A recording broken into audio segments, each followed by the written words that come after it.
Shalom Bapak Ibu dan Saudara yang kasih di dalam Tuhan. Kembali kita membaca dan merenungkan firman Tuhan.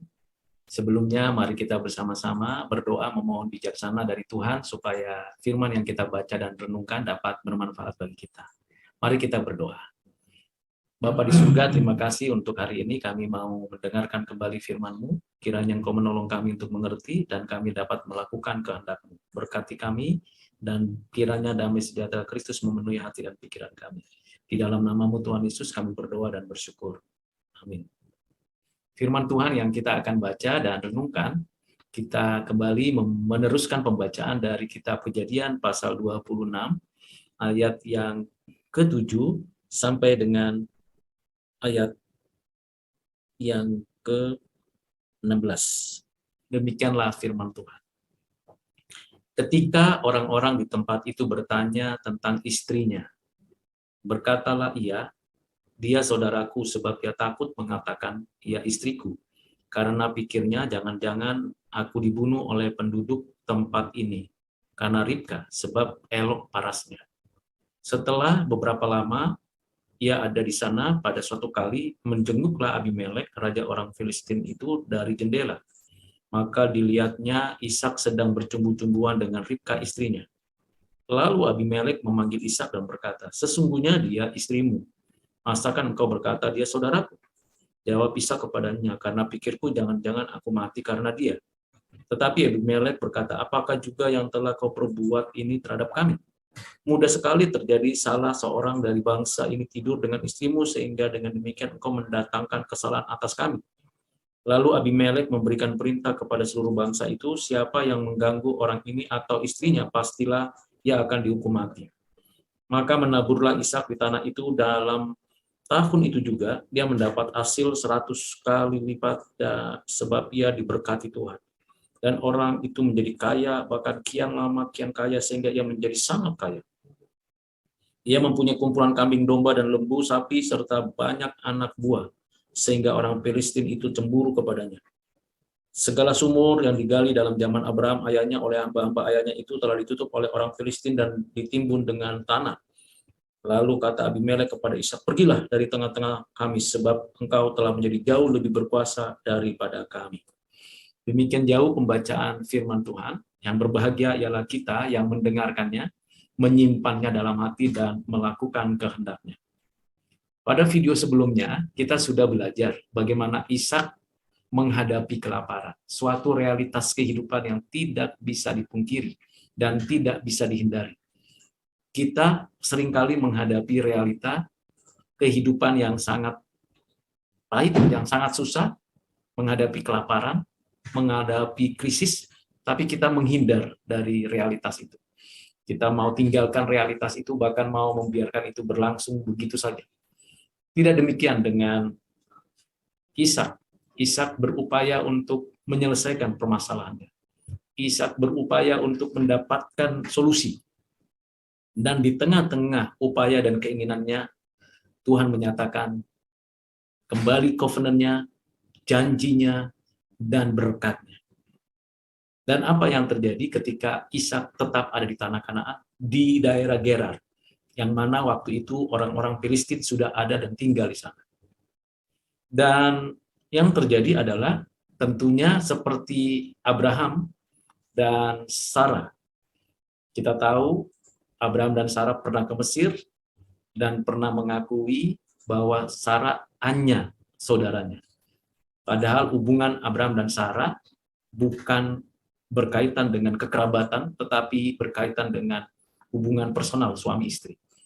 Ternyata, ini yang dikatakan, buat tidak jauh jatuh dari pokoknya, pohonnya. Demikian Ishak. Mungkin Ishak pernah dengar cerita itu dari ayahnya Abraham. Atau ide sendiri, pikirannya sendiri. Ketika ia berada di negeri asing, untuk mempertahankan kehidupan dan untuk menjalankan suatu kondisi yang mungkin membuat dia nyaman, karena di negeri asing bisa jadi timbul masalah keamanan dan ketenangan, maka ia mengakui bahwa Ribka itu saudaranya saja. Hanya saudaranya. Benar, itu saudaranya dari ayahnya. Dan kita sudah mempelajari dan membahas tentang siapa Ribka itu pada video-video sebelumnya. Tetapi sesungguhnya Ribka bukan sekedar kerabatnya, saudaranya. Ia adalah istrinya. Sehingga Raja Abimelek, raja orang Filistin, memperhatikan, menyimak, mengamati, bahkan ada satu peristiwa yang membuat raja ini mengambil kesimpulan bahwa Ribka itu istrinya dari Ishak. Ishak tidak bisa mengelak, tidak bisa menghindari suatu fakta ini. Akhirnya dia memberikan jawaban, alasannya apa? Supaya ya aman, nyaman, biasalah. Kan begitu kita sebagai manusia dalam konteks kekinian. Supaya aman, nyaman, kita seringkali kita mencari cara untuk kita aman, nyaman, tenang. Padahal itu cara yang tidak baik, yang tidak benar. Bapak, Ibu, Saudara yang kasih dalam Kristus, bukan berhenti di sana saja.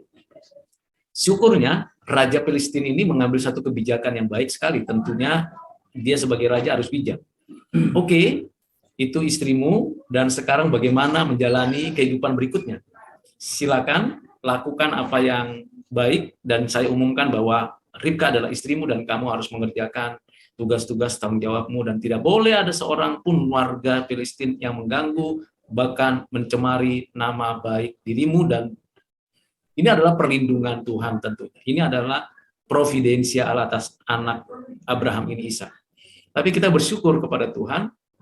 Tentu pembelajaran bagi kita, kalaupun kita mendapatkan sesuatu yang penting dan berguna, kita harus menyadari, kita harus mengakui dengan sungguh-sungguh bahwa apa yang Tuhan berikan, Tuhan sediakan, itu bukan berarti semena-mena kita asal melakukannya.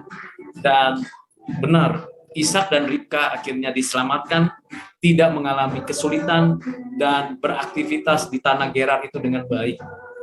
Dan yang luar biasa, Tuhan memberikan kepada Ishak kemampuan, bukan hanya kemampuan di dalam bertahan hidup, tetapi juga kemampuan untuk mengelola hasil tanah, mengelola bumi, mengelola tanah Gerar, kambing domba, bahkan dia punya, di sini dikatakan punya anak buah, dan diberkati oleh Tuhan luar biasa. Bapak, Ibu, Saudara, bagaimana seorang yang dari kelaparan dan diberkati oleh Tuhan di negeri asing.